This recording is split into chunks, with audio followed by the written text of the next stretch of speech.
confronting the crisis in the Middle East. Dramatic escalation of violence in the Middle East. Have you ever wondered why most Middle Eastern countries seem to be living in backwardness? The Middle East. From the Middle East. Look at the Middle East. We'll leave the answer to you after watching this video.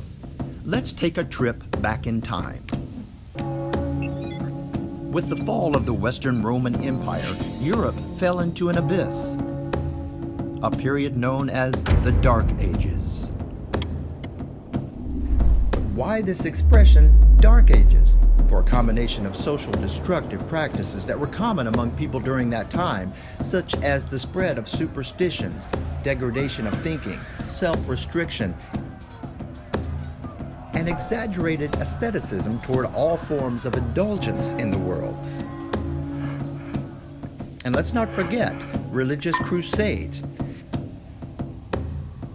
During that time, all forms of knowledge and intellect remained exclusively in the hands of the clergy, giving them absolute control over society.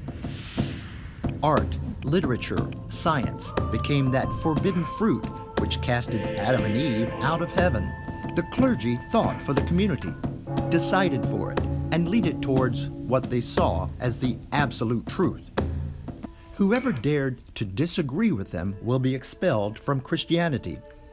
It was an exclusive membership club. That was the ultimate weapon with the clergy, making the populace believe that they have the power to deprive them of hope from ever reaching that promised paradise they forged in their own view. Does this sound familiar yet? Is religion to blame? Or is it the corrupt, selfish minds of men?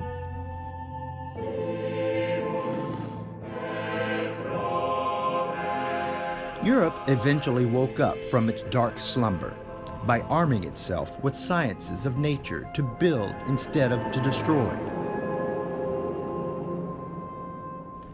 Reasoning, logic, art, and intellectual thinking have prevailed. It was a dawn of a new era, a renaissance. What does all that have to do with the Middle East we see now? Let's take another trip back in time. With a strict advisory opinion by the clergy known as fatwa.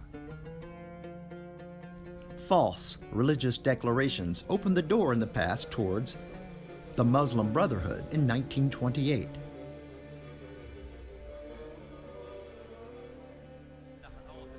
Brainwashing the masses with deceptive words of the clergy. دي دعوة الإخوان المسلمين.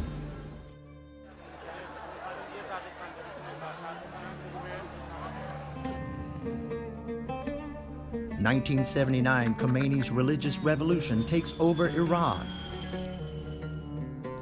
Khomeini's revolution saw Iran go from an open, prosperous, commercially and industrially advanced country to a country that persecutes and impoverishes its people in the name of religion.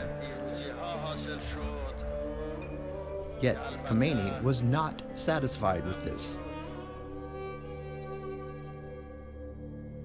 He pledged to export his revolution to the world.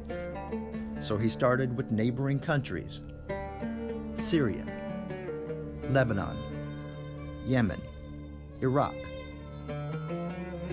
Same year, Jeremiah al-Otabi attacks the Grand Mosque in the holy city of Mecca.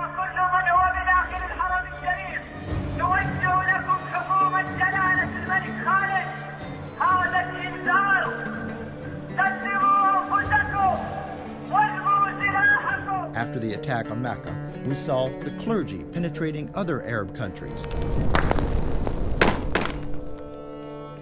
Two different extremist schools of thought, one goal in common: to weaken the will of the people and deceiving them into believing that the world was conspiring against them, to destroy their religion and keep them away from heaven.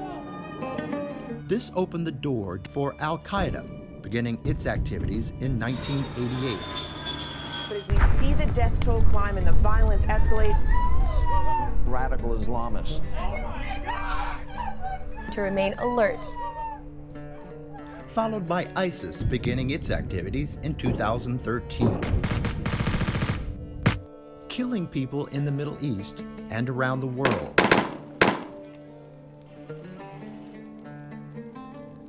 Destroying families, communities, and ripping apart threads of societies.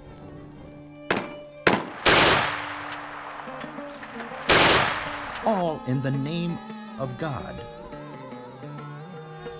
All these organizations and entities, with its different colors and creeds, made people turn away from faith in general, and the main reason of their presence on earth, which is to build, love, and to live in peace.